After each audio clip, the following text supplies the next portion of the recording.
ડભોઈના statue of unity માર્ગ ઉપર વરસાદી કાસનું કામ અધૂરું મૂકી દેવામાં આવતા ચોમાસા પહેલા તંત્રની પોલ ખુલ્લી પડી ગઈ છે. ડભોઈથી વેગા થઈ નાંદોદી ભાગોળ અને ત્યાંથી ચાતરિયા પીર સુધીના વિસ્તારમાં કરોડોના ખર્ચે બની રહેલી વરસાદી કાસનું કામ હાલ અધ્ધરતાલ સ્થિતિમાં છે.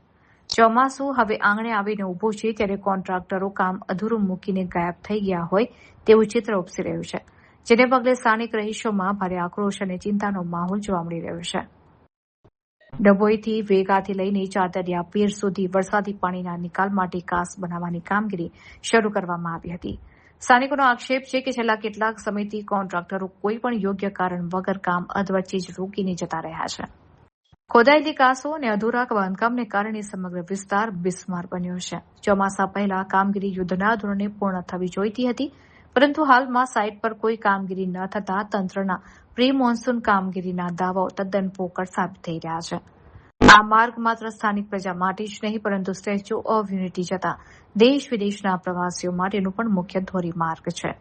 જો આગામી દિવસોમાં ભારે વરસાદ પડશે તો અધૂરી કાસને કારણે પાણી આગળ વધી શકશે નહીં અને બ્લોકેજ સર્જાશે. આ પરિસ્થિતિમાં ડભોઈની આસપાસ આવેલી અસંખ્ય રહેણાંક સોસાયટીઓમાં વરસાદી પાણી ઘૂસી જવાની 100% શક્યતા રહેલી છે. મુખ્ય હાઈવે પર પાણી ભરાઈ જવાથી વાહન વ્યવહાર ઠપ થઈ શકે છે, જેનાથી પ્રવાસીઓ ભારે મુશ્કેલીમાં મુકાશે.